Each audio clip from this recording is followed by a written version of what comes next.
Let me begin the lecture with the key words for the lecture.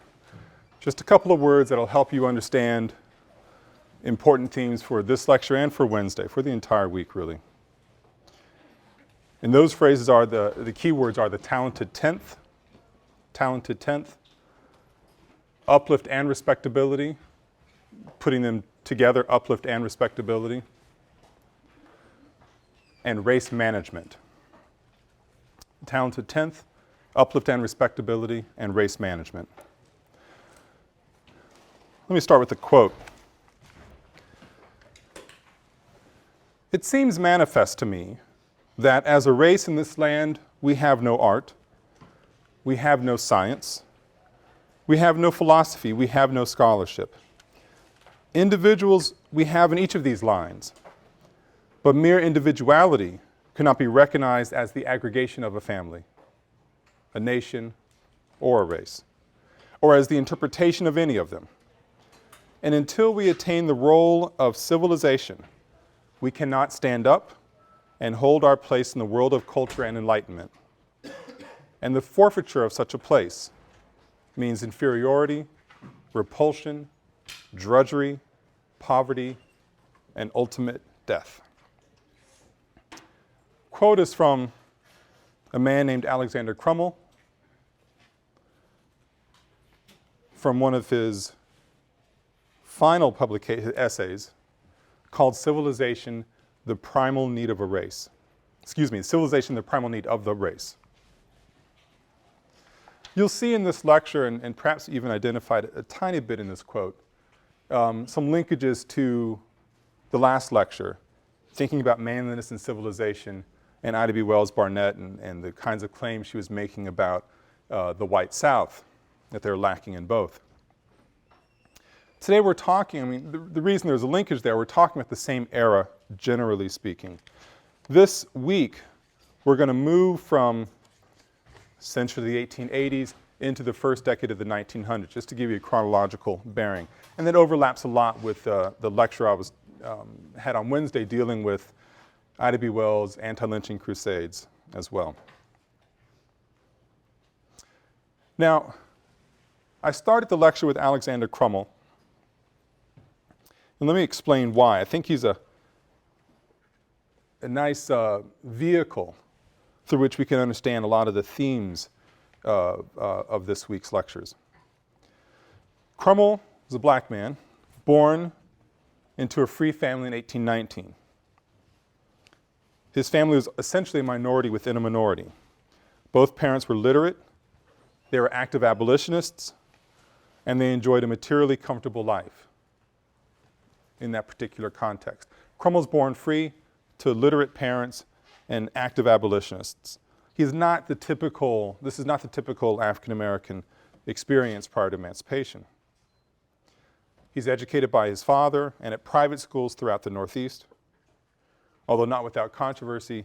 In one of the schools he came to in New York, when the townspeople learned that they were going to educate free blacks at that school, really just a one-room house, they hitched oxen to the house and pulled it into a swamp.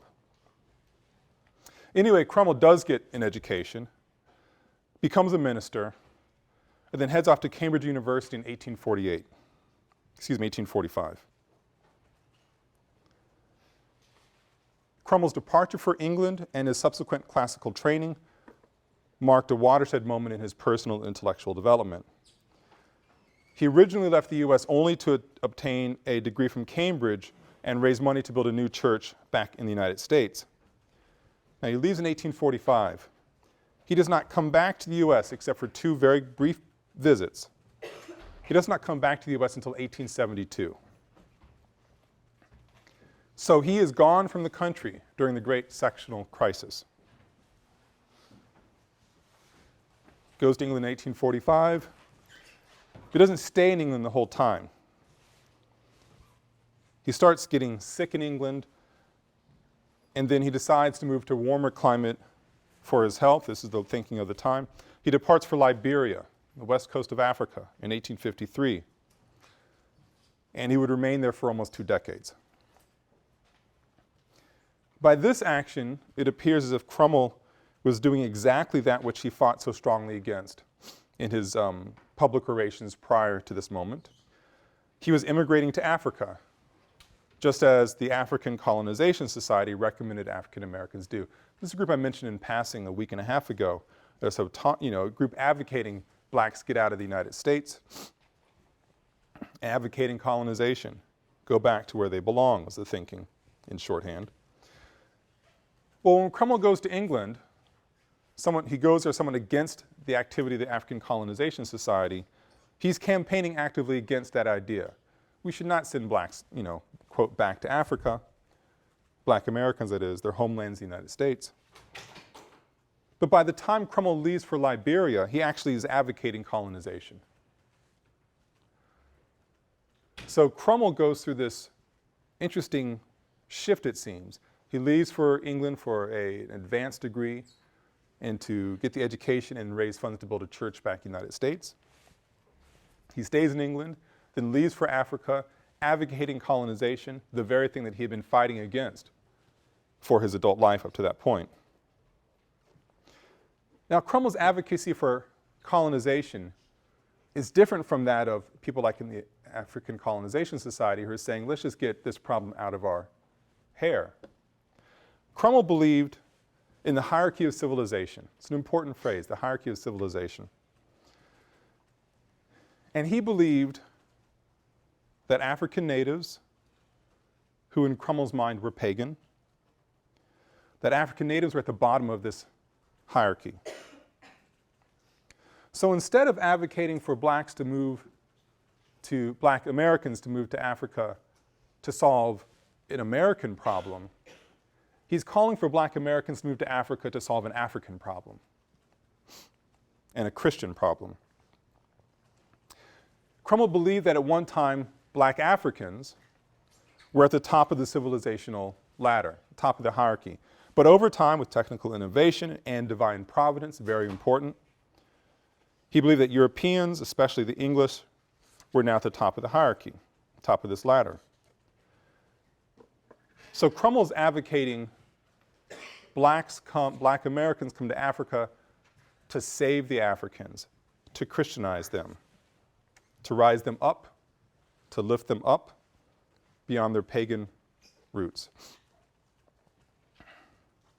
Eventually, Cromwell becomes frustrated in Liberia with his attempts to civilize the natives through religious and educational salvation. He returns to the United States to head up one of the most prominent churches in Washington, D.C., St. Luke's Episcopal, serving a predominantly black and almost exclusively wealthy black community. Comes back in 1872, heads up this church and really helps expand it and grow it. And he dies in 1898. Now, what does all this have to do with today's lecture? Cromwell, Cromwell embodies many of the important elements that define black leadership and elite life in the second half of the 19th century. Although he did not coin the phrase, Cromwell lived the ideology that suggested the talented tenth will be the ones to save the race. Although he did not live long enough to see it mature, Cromwell founded the American Negro Academy. More about that in a few minutes. Cromwell founded the American Negro Academy, which took as its explicit mission to save the race via the profound ideas of the talented tenth. And although Cromwell sees himself certainly as at least a political progressive, if not a radical, one can see in this quick glimpse, this tour of his biography, a notion that blacks had not attained sufficient greatness to be considered contributors to the civilized world. You can see in this kind of sentiment an inherent conservatism. And in this way, Cromwell's a race manager. So much of his project is about trying to find a way to save the race, to manage its problems and its solutions. Again, the key words for today are talented tenth, uplift and respectability, and implicit in both race management. As I stated a few minutes ago, the lecture, this week's worth of lectures, lingers between around 1890 and 1910, an era famously referred to, at least famously in the black community, as the nadir, the worst part, the N-A-D-I-R, the nadir, the worst part of the free black experience. We saw last week frightful representations of white control via lynching. And I talked about other methods of social and political control used by whites to eliminate black economic opportunity and the black male voting presence. Now, as bad as these things were, there's no doubt it was horrific. It'd be a mistake to say that blacks were without hope, that they were an utterly downtrodden people, doomed to their degraded position. There were, in fact, glimmers of hope and activism, even though it grew out of a reality of despair. So, profoundly difficult time for the post-emancipation African American experience. But don't bottle it up and say it's all despair and all misery. See, glimmers of hope can be identified in sort of essentially two ways. On the ground and daily acts of resistance, like the kinds you had read about in Tara Hunter's wonderful book, To Join My Freedom. And you see glimmers of hope perhaps in polite society via the work of reformers, churches, societies, and associations. A few quick words about on-the-ground resistance. We know from Tara Hunter that thinking about struggle, her book, her argument is about struggle on the ground and the ways in which the black community was negotiating class politics during this era. On-the-ground struggles of daily resistance means small acts of resistance until people like Tara Hunter came along, lost to history, one would think. It's about doing work more slowly than you possibly can. It means stealing scraps when you know you shouldn't be. Stealing labor, in a sense, in the houses where you work or in the factories where you worked. Quietly finding ways to say no to the orders that you've been given, to the life you've been forced to lead, although outwardly you're saying yes.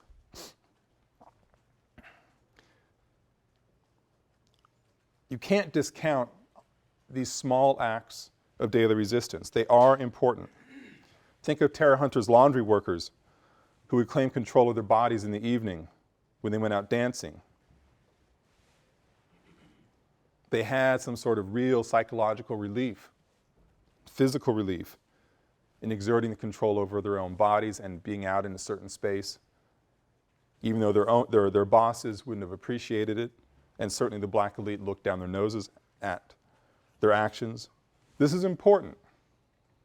But it's also important to realize the psychological benefits could be fleeting in acts of daily resistance. Because the fact of the matter is, when those workers woke up the next morning after a great night out, they had to go back to work. They had to find a way to put food on the table. And so although we cannot discount the benefits of psychological relief, we need to understand them as well for the real limits that they had. Life remained difficult.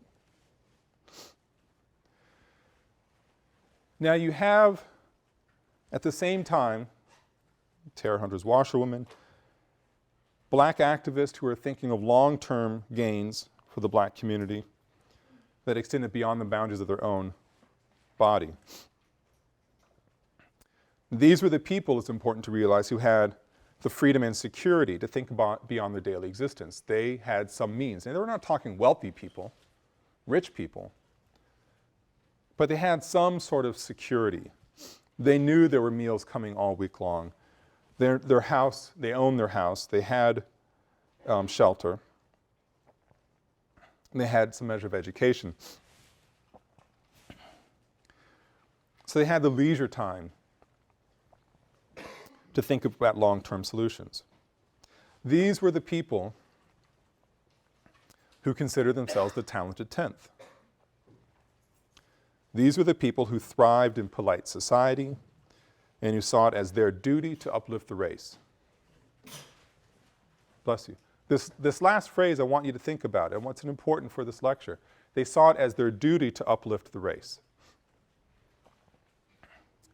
Now, for the rest of the lecture, I'm going to, in a sense, explore that phrase, extrapolate meaning from it. For the rest of the lecture, I want to explore Uplift's roots in the Northern Church.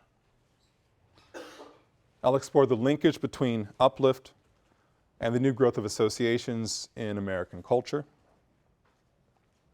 But most importantly, I want to explore Uplift's investment in gender dynamics and Uplift's equally subversive and conservative nature. It's really critical that you understand Uplift was, at its core, a dynamic ideology that was imbued with that era's restrictive gender and class conventions. There's a gendered element to Uplift. There's a class element to Uplift that make Uplift both subversive and conservative. Think back to my framing of Alexander Cromwell's life. Considered himself a political progressive, yet his ideology was fundamentally conservative. Let's look at Uplift's roots. We can trace Uplift back as an identifiable ideology to a group called the American Baptist Home Mission Society. The American Baptist Home Mission Society. It's a northern and white-run effort to educate and civilize Southern blacks. This is a post-emancipation Reconstruction era we're talking about here. The American Baptist Home Mission Society is a northern, white-run effort to educate and civilize Southern blacks. One of the leaders of the Home Mission Society is a man named Henry Morehouse. He's the man, white man, who coined the phrase talented tenth. That 10% of black America, really much more like probably 1/10 of 1%, would be that group to uplift the race, to lift it up. In fact, Henry Morehouse, for those of you who know your historically black colleges and university, Morehouse College, the most important black college for educating black men in history, still is there today and still doing amazing work, is named for Henry Morehouse. Anyway, this is an era when church membership, sort of why the American Baptist Home Mission Society, this is an era when church membership is increasing rapidly. But organized religious bodies start to clash with what can best be called grassroots black worship styles from religious organizations. One of the things that's important to recognize is that much as prior to emancipation, blacks couldn't marry, they couldn't get an education, very often they couldn't practice their own religious faiths. Certainly not openly and publicly. So you see a sort of a boom within black America. A public exhortation or demonstration of the desire to practice faith. But they wanted to do it in their own ways and form their own religious organizations. This was a complicating factor, to put it mildly, when it came to the American Baptist Home Mission Society.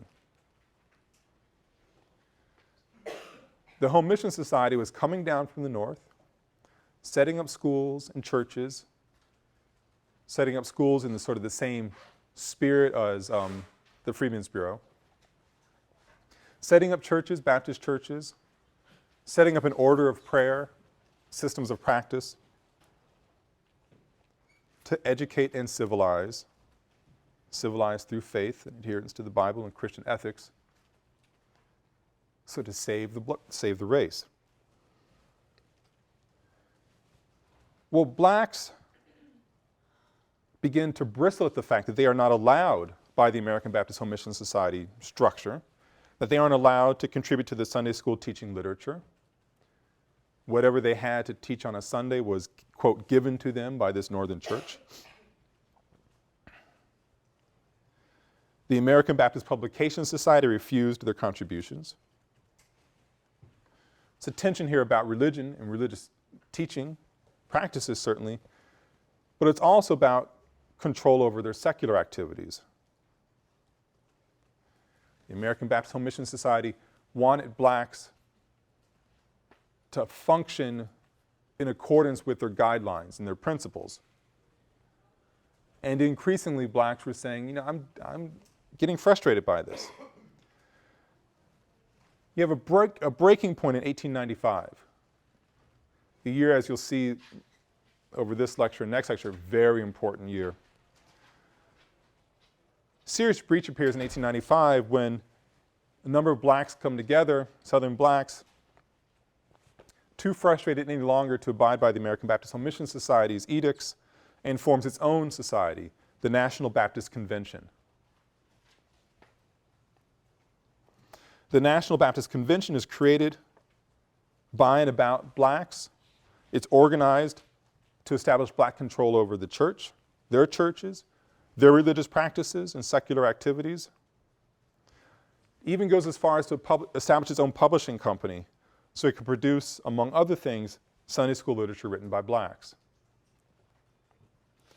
Say the American Baptist Home Mission Society coming down from the north with a frankly patronizing attitude about saving the race. After some time, the race says, we're forming our own organization if you won't let us have some control in our own churches. Thus, the National Baptist Convention is formed. Now, before going any further, it's important to think about what a church actually was. These were places to worship, of course. But it's also important to realize that churches play many different roles in the black community, the white community as well. We're talking about the African American experience right here. These churches were places where they taught literacy. Certainly that's what Sunday school classes are partly about as well, but we're talking sort of daily education. They were also places to find food. If you're running short on food, you go to the church to be fed or get some supplies. Provide basic health care, employment information, clothes. So the church was not just a place functioning in the black community as a site on Sundays to be in deep reflection and other days to seek solace. It was doing that certainly, but also feeding, educating, clothing the black community and providing basic health care as well. So the church needs to be understood as what one calls a discursive space in the black public sphere, whose very conscious role was to uplift the race. A discursive space in the black public sphere whose very conscious role was to uplift the race, saving the race through God, through food, through education, through clothing, through health care, across the board. So churches were religious and secular spaces. Now, in addition to the growing secular activity of the black church, there's a rapid expansion of intellectual, social, and literary societies in black America. And this is a phenomenon across the races in the United States during this time, the late 19th century. It's important to realize the significant organizations in black America weren't just the churches. There's cultural and intellectual societies as well. As far as black America was concerned, these societies, these associations, were all a part of the struggle to become self-sufficient. It's important to protect its own flanks and to provide for those who are less fortunate. So you have fraternal orders and benefit societies like the Masons, the Odd Fellows, the Knights of Tabor, all of which were for men, or the Order of the Eastern Star, the Sisters of the Calanth for women. You have secret societies offering insurance against sickness and death and aid to widows and orphans. And then eventually you have insurance societies, companies. Most famously, the North Carolina Mutual Life Insurance Company. It's the largest black business in the United States for quite some time. The rise of black banks, and so on. So you see a range of, really for lack of a better phrase, community service associations developing. Places for fellowship, sort of a secular fellowship, certainly, but also a place to gather, to sort out information about somebody who might be in trouble that we can help out, to sort of raise funds to improve schools by hiring a new teacher, perhaps, to provide resources when somebody dies, in a mutual aid benefit society, to give resources to the children and widows, to literally put your money someplace. These were all rather dramatic changes. They may not seem like much, but again, when you're starting from zero, anything is something. So in addition to these service societies, you have intellectual societies like the American Negro Academy, founded in 1897. The ANA, the American Negro Academy, was not the first of its sort, but it was the first to talk about uplift in systematically intellectual ways. So it's not about job training. It's not about finding clothes or food for somebody. It's about saving the race through the power of the intellect and through training. The ANA was limited to 20 or so leading men of the race. This would be the phrase of the time. Women were not allowed. And the goal of the ANA, those 20 leading men, would be to develop the next generation of leaders to solve America's racial ills. It's a rather ambitious goal, but that was it, quite literally. W.E.B. Du Bois, someone who, a lot of you may see Dubois, you see the name, it's Du Bois, that's the way his family pronounced it. W.E.B. Du Bois, who we'll hear more about tomorrow and we'll hear about intermittently throughout the course, a man of incredible importance in the 20th century African American experience. Du Bois had just received his PhD from Harvard and is the first vice president of the organization. He's Alexander Cromwell's protege. As I said before, the ANA was exclusive to men. It's an organization that really lasts about 25 years before it falls apart. I can't say that it changes much of anything. Establishes a journal, it publishes ideas, it has lectures. Early on, it allowed one woman to lecture before its august body. But that was sort of, I'm simplifying it, but the ANA did not offer much in transactional change for black America. But it's articulating a vision that the way to save the race was through developing the intellect, civilizing the race with its most educated men. Right at the same time the American Negro Academy is formed, in fact a year earlier, another association is formed, certainly more important and effective, called the National Association of Colored Women. The National Association of Colored Women, NACW. Tellingly, the motto of the NACW is lifting while we climb. Lifting while we climb. Now what did it do?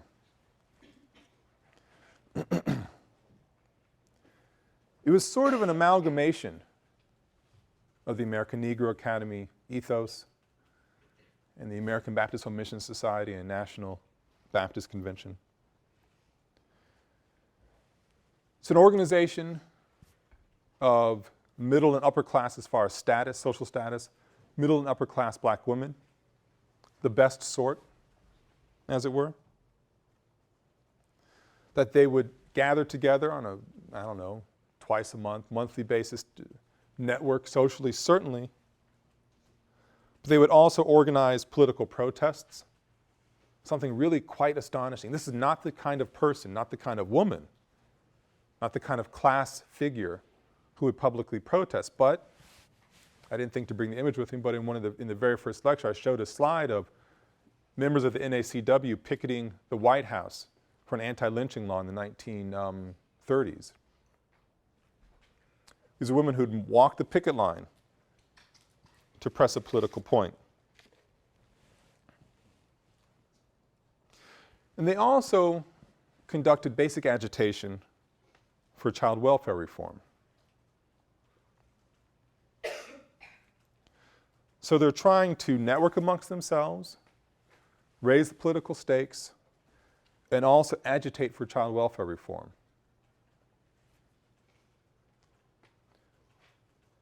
They're like the ANA because they are a certain type of person, of class. They're like the Baptist Home Mission Society in the sense that they are trying to uplift the race, save the children. And in a sense like the National Baptist Convention by acting in explicitly political ways. And the National Baptist Convention's own creation was an explicitly political act. Thinking from the NACW's perspective, uplift can be seen as both subversive and conservative.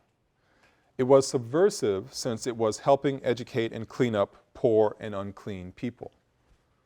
Sad to say, but this was a subversive act, trying to clean people up, trying to improve their health. And this is really something you need to be aware of. This was an era of an epidemiologist's nightmare. Cities are really forming rapidly. People are coming to urban centers. But hygiene isn't coming as fast as the people are coming. Cities and streets literally built on top of filth, of refuse, excrement. Disease is in the air. Tarenter lays this out in her book. All these campaigns to teach proper hygiene habits. It wasn't just about nice manners and a white dress. These are life and death kind of skills they're trying to teach the poor and the unclean. Trying to wage anti-tuberculosis campaigns, for instance.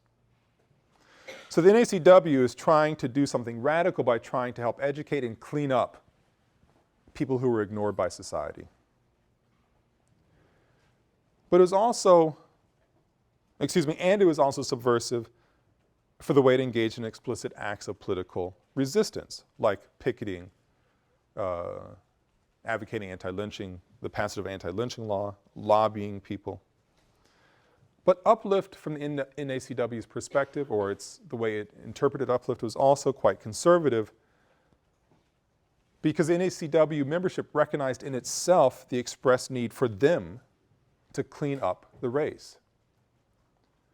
That the duty, I used the word earlier in the lecture, it was the duty of the black middle and upper class, especially the women,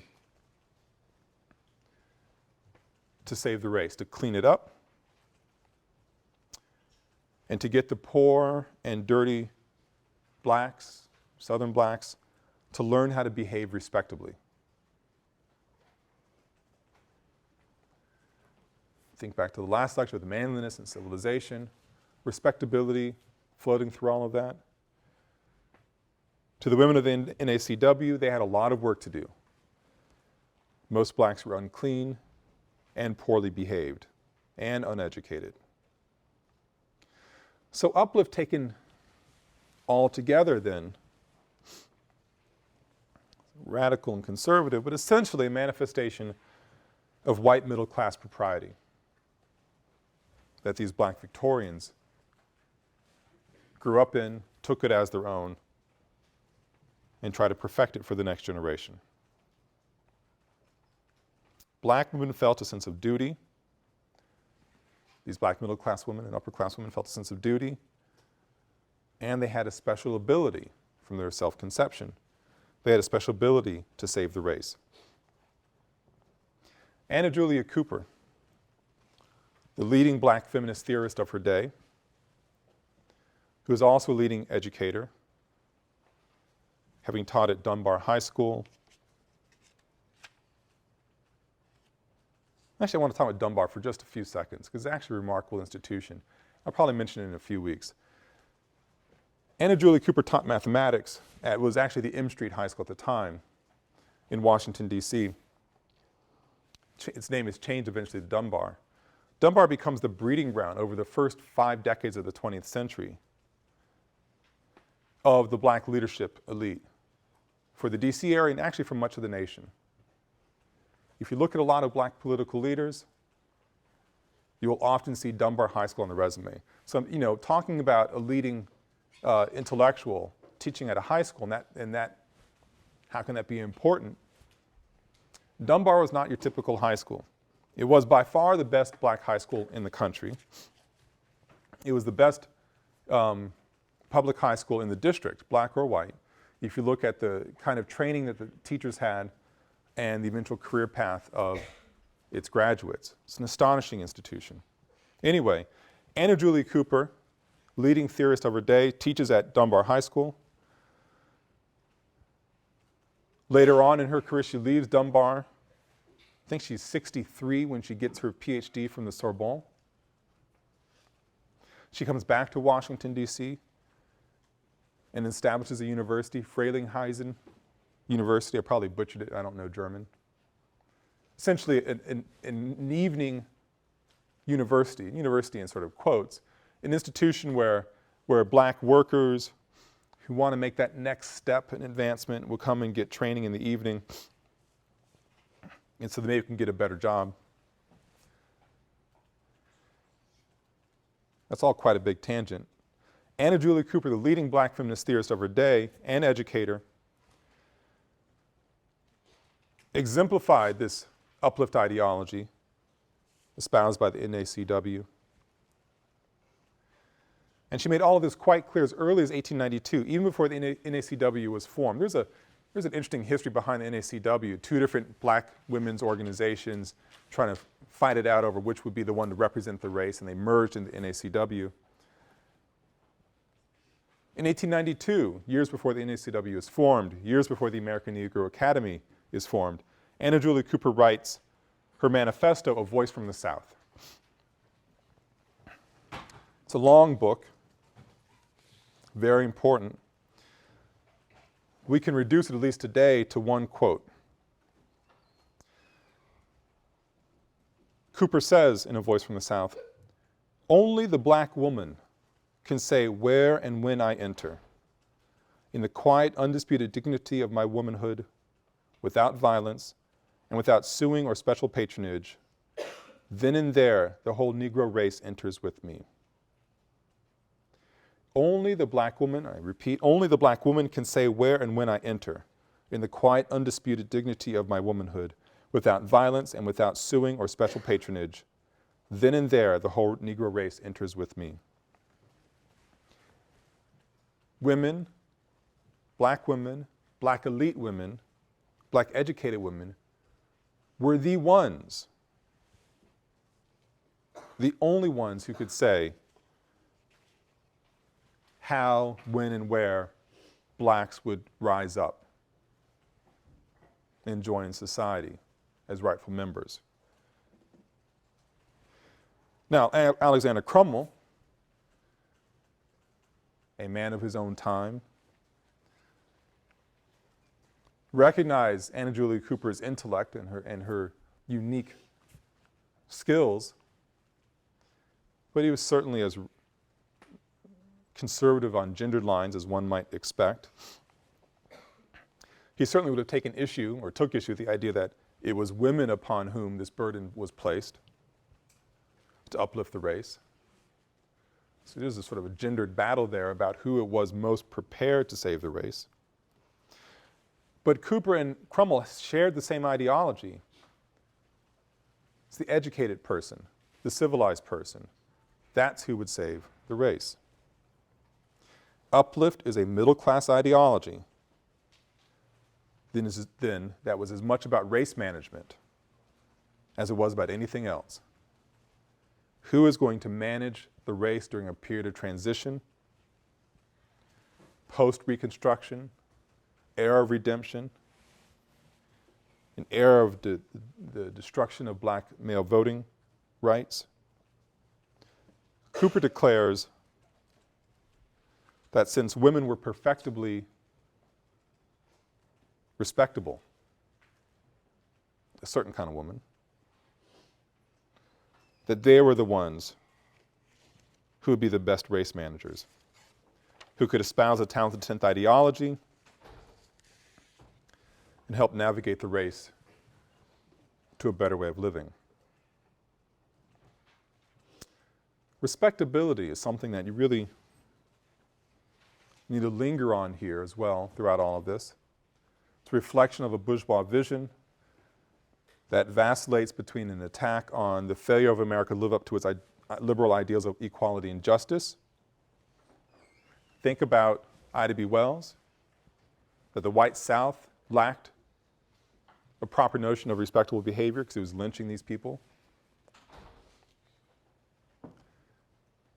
So respectability could vacillate between an attack on the failure of America to live up to its liberal ideals, like Ida B. Wells did, or respectability could be used as an attack on the values of lifestyles of the very blacks who transgressed this white middle class propriety. It cuts both ways.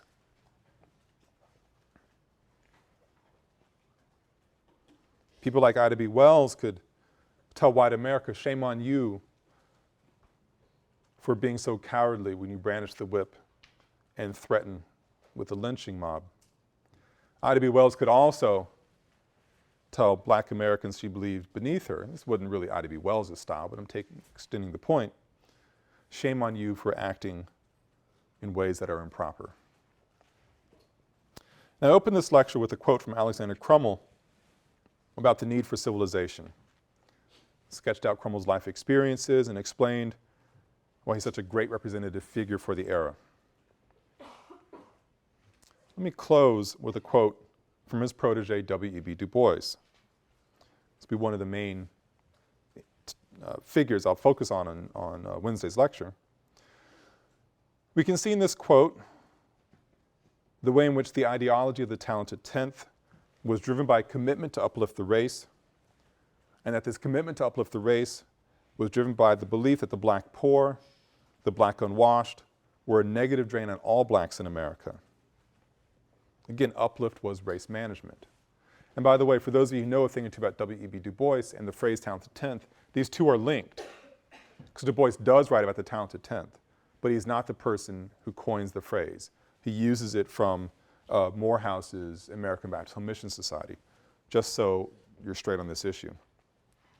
Anyway, Du Bois says the following: Men of America, the problem is plain before you. Here is a race transplanted through the criminal foolishness of your fathers. Whether you like it or not, the millions are here, and here they will remain. If you do not lift them up, they will pull you down. Education and work are the levers to uplift a people. Work alone will not do it unless inspired by the right ideals and guided by intelligence. Education must not simply teach work, it must teach life. The talented tenth of the Negro race must be made leaders of thought and missionaries of culture among their people. No others can do this work, and Negro colleges must train men for it. The Negro race, like all other races, is going to be saved by its exceptional men. Okay, I'll stop there and we'll begin on Wednesday we'll focus on Wednesday talking about Du Bois and his great foil, Booker T. Washington, and all the different competing ideologies that are expressed in this time of incredible change for Black America. Thank you.